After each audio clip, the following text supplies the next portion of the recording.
"Sit the fuck down," he growled, lifting his pistol at the college-age kid, firearm trembling in his skeletal hand.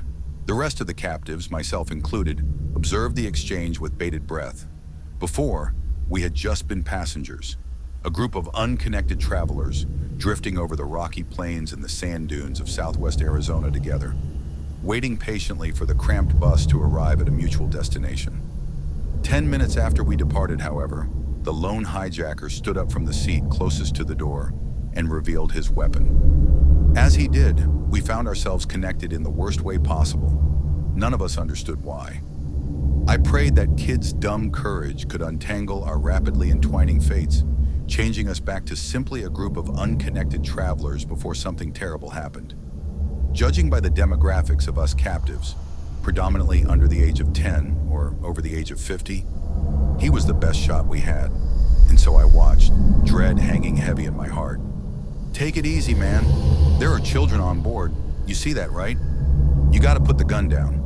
The hijacker said nothing in response. Instead, he coldly shook his head no, leaning his shoulder against a steel pole directly behind the driver for support.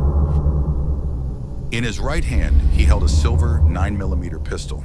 In the other, he held something I had trouble identifying, a noisy green box about the size of a matchbook. It ticked like a metronome, beeping rhythmically in his palm every few seconds. Two tubes containing a slightly cloudy, colorless liquid ran from the side of the box, over his wrist, and up into the darkness of the man's sleeve. I incorrectly assumed it was a bomb. "Turn right at the fork, then, in 6 miles, turn left." A muffled robotic voice cooed from within his jacket pocket. He briefly took his eyes off the kid, tilting his head around to say something to the driver. Then, that lion-hearted son of a bitch started sprinting down the aisle. I understand why he believed he could overwhelm the hijacker.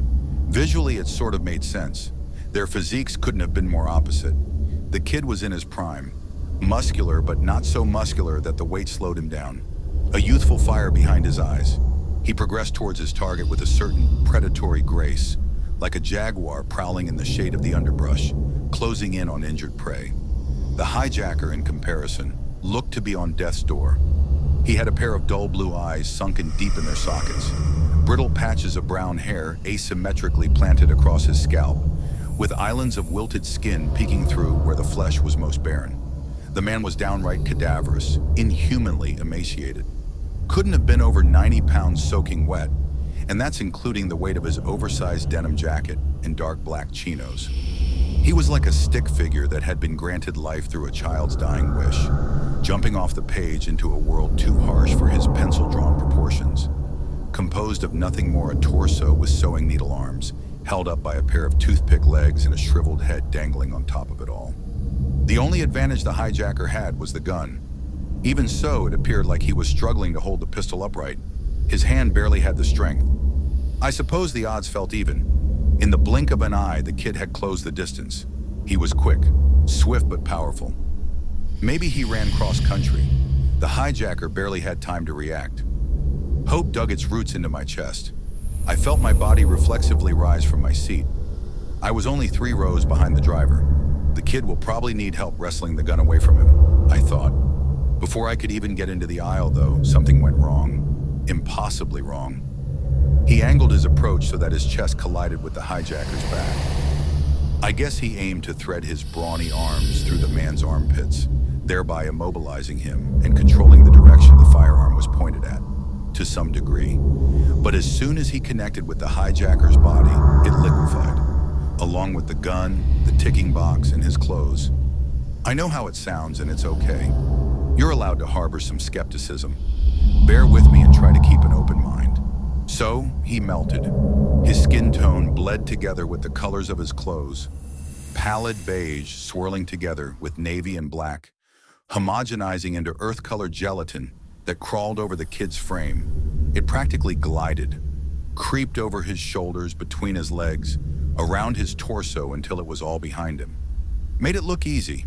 Then he reformed, decongealed back into a person, reintegrated the clothes, the box, and the gun too.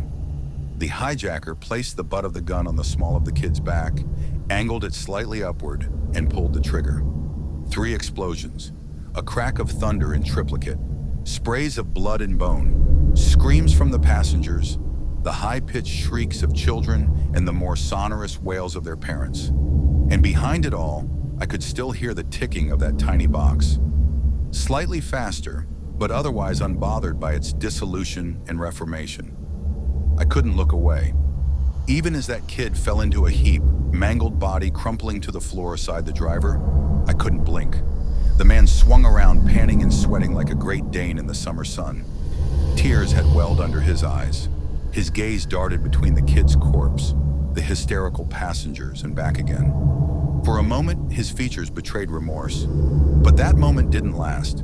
His ragged breathing slowed. His face hardened. He straightened himself, and somehow, he looked taller. It wasn't by a lot, a few inches maybe, but it was noticeable. Like his reintegration hadn't been precise, just very approximate. He pointed the gun at the crowd and formally introduced himself. "My name is Apollo.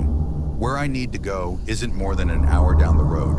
When we get close, I'll allow one of you to phone the police." The green box began ticking slightly faster, from every few seconds to every other second. The sound reminded me of a submarine's radar. "Most of you will live as long as you do as I say. I'd like to address the elephant in the room. Some of you are probably asking yourselves, is this real? When did this happen? Why haven't I heard about it already?" To start, the event I'm describing occurred a little over 6 months ago. As for why you've never heard about it, well, that part I'm still figuring out. Because if nobody's heard about it, there wasn't any news coverage. To my complete and utter shock, not a single outlet reported on a cryptic bus hijacking orchestrated by an unhinged individual that included the death of a male, white, college-age kid who was killed attempting to be a hero. Hate to sound cynical about the state of American media, but I don't know any news director that wouldn't look at the story the same way they look at a juicy T-bone steak or scantily clad reality TV star. They're positively ravenous for this type of thing. I would know. I used to be a journalist, a damn good one too, until I was blacklisted from the industry for trying to publish an op-ed on the experience. But hey, who needs conventional media outlets anymore? We live in the age of the internet.